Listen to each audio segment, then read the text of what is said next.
Well, hello. Yes, it's me, Kenny Polcari, your host of the party. And yes, I am back in Florida after spending 3 or 4 days in New York City recording my Yahoo Finance podcast, which comes out every Wednesday. You can find it on my LinkedIn. You can find it on my Twitter. You can find it on Spotify and Apple. It's called Trader Talk on Yahoo Finance. In any event, today is Thursday, February 13th, 2025, and here are the things you need to know to get your day started. Well, yesterday, CPI came in hotter than expected, and the PPI is due out any moment now at 8:30. The risk goes from a rate cut to possibly a rate hike. Stocks and bonds sold off, and yields surged higher yesterday. Oil declines on an end-of-war chatter between Russia and Ukraine, while gold continues to churn at the highs. And what do we have for dinner tonight? We're going to have the Bucatini alla Amatriciana, right? It's hot in the kitchen. CPI surging higher than the estimate, surprising almost everyone. Almost is the key word there. CPI month over month up 0.5%, year over year up 3%. Ex-food and energy month over month up 0.4%, and year over year up 3.3%. All readings higher than the estimates, and that sent futures into a tailspin before the opening. CPI on a 3-month basis, by the way, rose a stunning 4.5%, well above the Fed's target. And the algo's unable to accept the fact that inflation is rearing its ugly head yet again. Although many of us have been waving the warning flag for months now. In fact, as I noted, and as I have been saying, the PPI reports over the past 2 months have been signaling just that. And we know that higher prices at the producer level ultimately make their way down to the consumer level. And that's what happened yesterday. Producers are not eating the higher prices. You are. Now, some will say that the January report also reflects these big price adjustments that happen once a year in the new year. And that's true. It happens every year. So it's not a surprise. But if that's the case year in and year out, why didn't the estimates reflect what these adjustments were? Or maybe they did, right? If everyone knows this is going to happen, then it should be built into the estimate. And investors and algos and traders wouldn't have been surprised.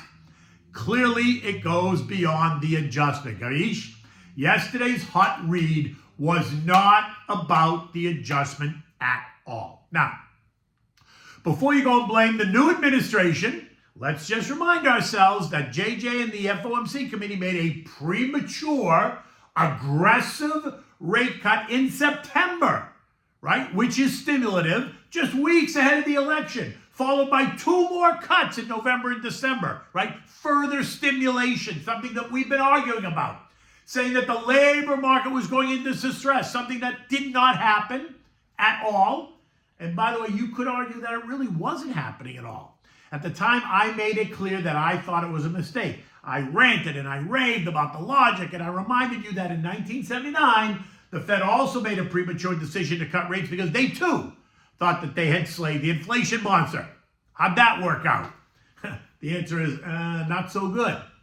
In any event, now inflation in January rose the most since August of 2023, causing JJ to parse his words very carefully, going from dovish to hawkish at yesterday's second day of Humphrey Hawkins' testimony on Capitol Hill.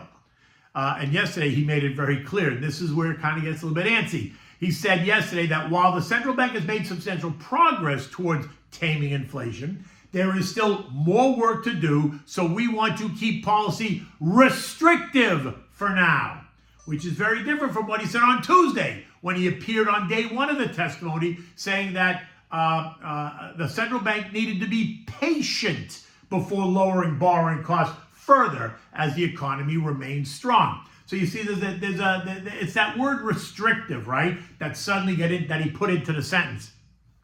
Because that's what sets it apart. Restrictive versus patient, it gives you that sense of control or limit or constraint, which leans more hawkish, rather than just being patient, which suggests to me more dovish.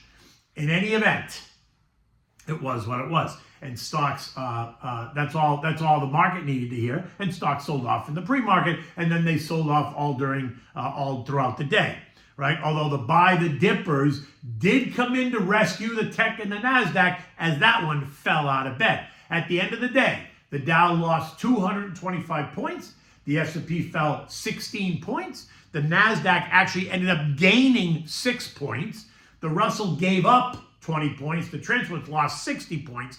The equal-weighted S&P lost 40 points, while the MAG 7 index, again, think NASDAQ names, added 16 points. The selling in stocks boiled over to selling in bonds. The TLT down 1.4%, the TLH down 1.2%, and that sent yields surging. The 10-year up 9 bips to end the day at 4.62%, while the 2-year gained 7 bips to end the day yielding 4.35%. The move in bonds suggesting that the Fed may be boxed into a corner, unable to really cut rates this year at all. And in fact, the rumor yesterday was that you could see a rate hike rather than a rate cut later this year, which apparently also caught some people by surprise. I'm not sure why. We've been talking about it, right, week in and week out. In any event, it was what it was. And today we're going to get the January PPI report, and that too is expected to tick up just a bit. But after yesterday's CPI report, many are curious if the tick might just be a little bit higher than the estimates. Already, the PPI month over month is expected to be up 0.3 versus up 0.2 last month, so that's higher. PPI ex food and energy up 0.3% versus 0 last month. That's higher. While the year-over-year numbers are expected to be unchanged, so that's kind of the offset, right? But again, we should also be aware what the 3-month run rate is and what the January adjustments might be. So we're all going to wait as the clock ticks because the PPI comes out at 8:30, right? In addition, we're going to get the usual Thursday reads. We're going to get initial jobless claims and continuing claims, which will not be the focus today by any stretch. Oil, which has been trending higher, sold off yesterday. WTI falling 2.7% to end the day at $71.35 a barrel, taking it down and through 2 trendline supports at $71.92 and $71.87. This was after Trump's conversation with Vlad about ending the Russia-Ukraine war. Apparently something that both Vlad Putin and Vlad Zelensky would like to suddenly do.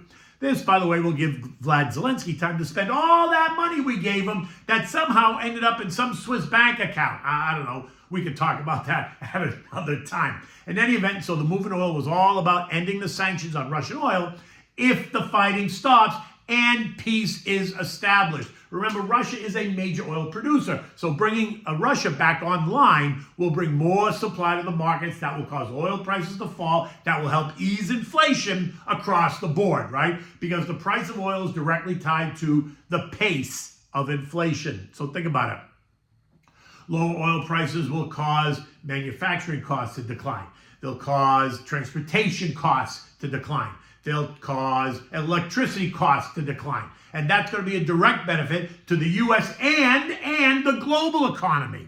This morning, oil is trading down 90 cents at $70.40 a barrel, piercing the final trendline support at $70.59. Now, if oil continues to weaken, we could easily see it trade down to the mid 69s, like 69 and a quarter, 69 and a half. Gold continues to churn at the highs. This morning it's up $15 at $29.45 an ounce, just slightly off the highs that we saw set on Monday at $29.60-ish, right?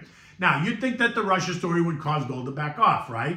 But that may not be true, only because gold remains a safe haven play. And if yesterday's CPI is any indication of pending inflation, we can expect gold to remain elevated as investors will use it as a hedge. While that's true, my gut says it just feels a bit tired up here, right?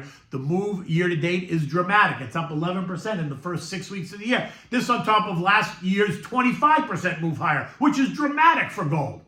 So I would not be surprised to see it just kind of churn up here a bit, right, and back off. I wouldn't be surprised if we saw it test lower at the 28-25-ish level.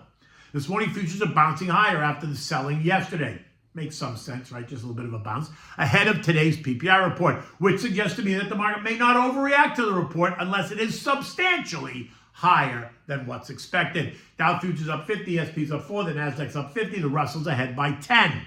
Now, in the end, long-term investors need to just step back and eliminate the short-term noise. Focus on the bigger picture. We're about 3/4 of the way through earnings season. We got like one more week of really significant reports, and the reports have been better than expected, and guidance has been strong as well. A well-designed and balanced portfolio is your best defense. European markets are also higher this morning on strong earnings and on the idea that the Russia-Ukraine war is about to come to an end. Maybe, hopefully, right? Let's see. In addition, UK economic stats show that the UK economy grew by 0.1% versus the expected decline. So that's a positive. And while that's good, the UK market is trading down by 0.5%, while all the other markets across the zone are up more than 1 or 1.25%. The SP closed at 6,051 yesterday, down 16 points after testing trendline support at 6,004 yesterday. This morning's PPI will drive the next move. Futures are suggesting that they're not worried. And if that's the case, then we're going to remain in this 6,000, 6,100 trading range, where, by the way, we've been for the last 4 or 5 weeks. Now, if the PPI causes the markets to get distressed, then I would not be surprised to see us break right down through trendline support and test the 59.20-ish zone. But if the markets take it all in stride, then watch as we kind of remain in this zone and maybe test the upper band of the trading zone. Eco data tomorrow is all about retail sales, industrial production, and capacity utilization. Earnings today before the bell includes Deere, Moody's, Duke Energy, and American Electric Power. After the bell, you're going to look for AMAT, you're going to look for Coinbase, Palo Alto Networks, and Roku. Now, remember, you need to stick to the plan as a long-term investor. Do not overreact to the specific headline that's going to cause you to make a short-term, erroneous, or emotional decision. You are invested. Remember that. So if the market trades up, you are going along. And if the trade's down, you're going to use any weakness as an opportunity to put money to work in good names. Good, solid, large cap, mega cap names in the space that you want. Okay, what do we have for dinner tonight? We're having the Bucatini al Amatriciana. Right? This is a bit spicy, hot, if you will. And so it makes sense for today's dish, considering what we saw yesterday and what we might see today. Now, for this, you're going to need olive oil. You need guanciale. You need red pepper flakes. That's what gives it its kick. You need dry white wine, a can of peeled tomatoes, hand crushed, salt and pepper. You need a pound of Bucatini pasta. And, of course, you need the fresh grated Pecorino Romano cheese. Not Parmigiana, Pecorino Romano cheese. Now, bring a big pot of salted water to a rolling boil on the back burner just so that it's ready when you need it. If it boils, just turn it down to simmer just so it's ready. Now, you're going to start in a big saute pan. Heat up the olive oil over medium-high heat until the oil gets nice and hot. Then add the guanciale and the pepper flakes and cook it, stirring lightly until it's all brown. Takes about 5 minutes or so. Now you're going to add the wine right to that pan and you're going to cook it, scraping up any of the brown bits on the bottom of the pan until it's nearly evaporated. Might take you 3-4 minutes max. Then when that's done, you're going to add the tomatoes, season it with salt and pepper, bring it to a boil, then reduce the heat to simmer for 15 minutes, right? Always stirring it, tasting it, adjust it if you need to. Now, add the pasta to the pot after about 15 minutes, cook it until it's just a little bit al dente. Using tongs, take the pasta out, put it right in the saute pan, along with a ladle of the pasta water, which you know we call Tears of the Gods. Turn the heat up on the saute pan and toss and coat the pasta until the sauce gets nice and thick and the pasta is coated. Remove it from the heat, add a handful of the cheese, stir it rapidly so it gets nice and creamy, and then serve it in warm bowls with plenty of extra cheese on the table for your family and or guests, whoever is enjoying this. This will be another great dish. It's simple. The whole thing doesn't take very long. Maybe takes you half an hour, start to finish. And it's always a great dish to create when you're cooking for family, you're cooking for friends, you kind of hang around in the kitchen, you hang around the stove as I cook it, because that's what you do. At any event, it's a beautiful day here in South Florida. I'm glad to be back. New York was cold. Until tomorrow, take good care.